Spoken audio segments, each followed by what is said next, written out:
अंतिम सत्य की खोज में बुराड़ी की अनसुलझी पहेली।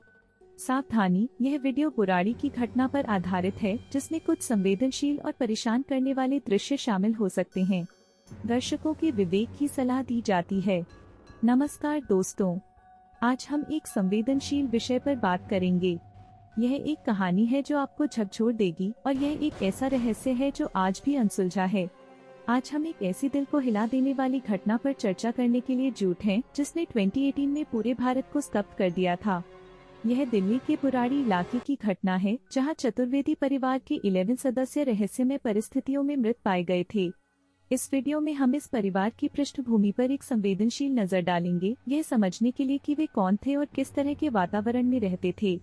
कृपया ध्यान दें कि यह एक संवेदनशील विषय है और हमारी चर्चा का उद्देश्य किसी की भावनाओं को ठेस पहुंचाना नहीं है। हम इस परिवार के प्रति सम्मान बनाए रखेंगे और घटना के विवरण का वर्णन सावधानी से करेंगे।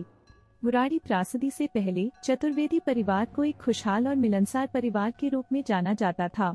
परिवार के पुरानी तस्वीरों में हंसी खुशी के पल कैद हैं, जहां वे एक साथ त्योहार मनाते, पिकनिक मनाते और जीवन का आनंद लेते दिखाई देते हैं। पड़ोसी और रिश्तेदार उनकी दयालुता और समुदाय में सक्रिय भागीदारी की तारीफ करते हैं। पारिवारिक व्यवसाय की बात करें तो चतुर्वेदी परिवार बुराड़ी में एक किराना स्टोर और एक प्लाईवुड का कारोबार चलाता था। दोनों ही व्यवसाय सफल थे और परिवार की आर्थिक स्थिति अच्छी थी। परिवार के सदस्यों में शामिल थे नारायणी देवी 80, परिवार की मातृ शिरोमणि और तीनों बेटों की मां।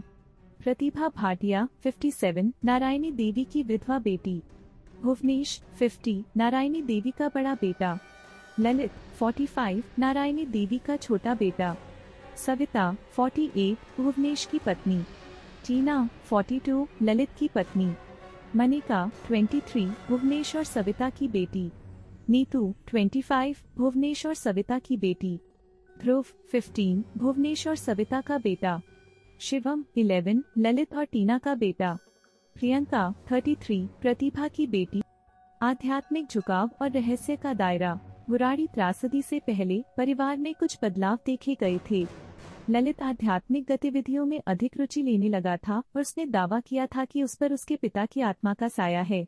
उसने प्रियंका और नीतू के साथ मिलकर डायरी लिखनी शुरू की थी, जिसमें कथित तौर पर उसके निर्देश लिखे गए थे।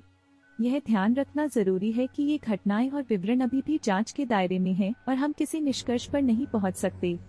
हमारा उद्देश्य केवल परिवार की पृष्ठभूमि की जानकारी देना है, यह समझने के लिए कि वे कौन थे और उनके जीवन में क्या हो रहा था।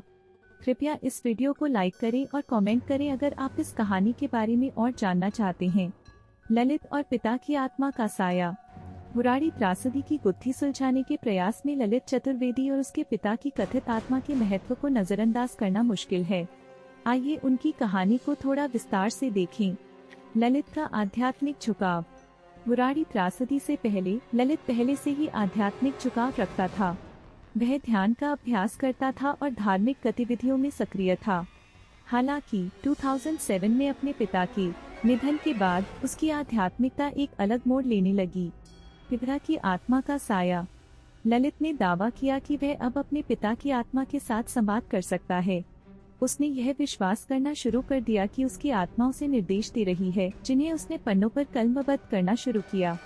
इन डायरियों में कथित तौर पर आहार, व्यवहार और यहाँ तक कि महत्वपूर्ण निर्णय लेने के बारे में आदेश दर्ज किए गए थे। डायरियों का रहस्य। ललित ने अपनी डायरियां प्रियंका और नीतू के साथ मिलकर लिखी थीं। इन डायरियों के विवरण भिन्न भिन्न स्रोतों से उपलब्ध हैं और जांच का हिस्सा हैं। कुछ सूत्रों के अनुसार इन डायरियों में अजीब शब्दावली, प्रतीकात्मक भाषा और रहस्यमय संदेश शामिल थे। ये विवरण पुलिस जांच में एक महत्वपूर्ण पहलू बने हुए हैं। पुलिस का दृष्टिकोण। पुलिस ने आधिकारिक तौर पर यह निष्कर्ष निकाला है कि बुराड़ी की घटना एक सामूहिक आत्महत्या थी, संभवतः साझा भ्रम या ललित के आध्यात्मिक विश्वासों से प्रभावित होकर। हालांकि यह निष्कर्ष कई सवाल उठाता है। क्या इन डायरियों में दिए गए निर्देश इतने चरम थे कि उन्होंने आत्महत्या को प्रेरित किया? ललित के आध्यात्मिक अनुभव कितने वास्तविक थे और वह उन्हें दूसरों पर कैसे थोपता था?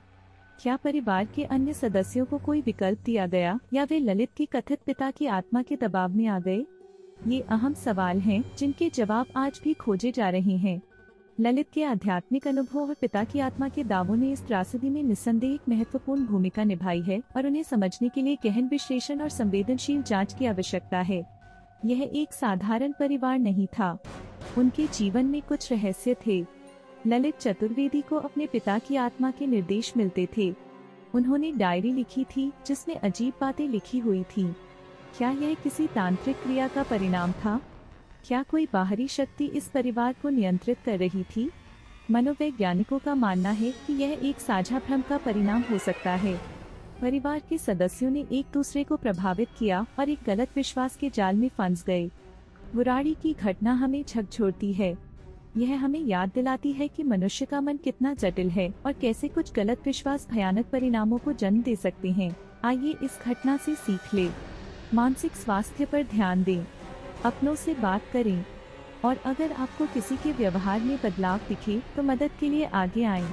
बुराड़ी के परिवार को याद करते हुए हम प्रार्थना करते हैं कि ऐसी घटनाएं दोबारा न हों। मानसिक स्वास्थ्य के प्रति जागरूक बनें, अपनों का ख्याल रखें, मदद के लिए हमेशा तैयार रहें।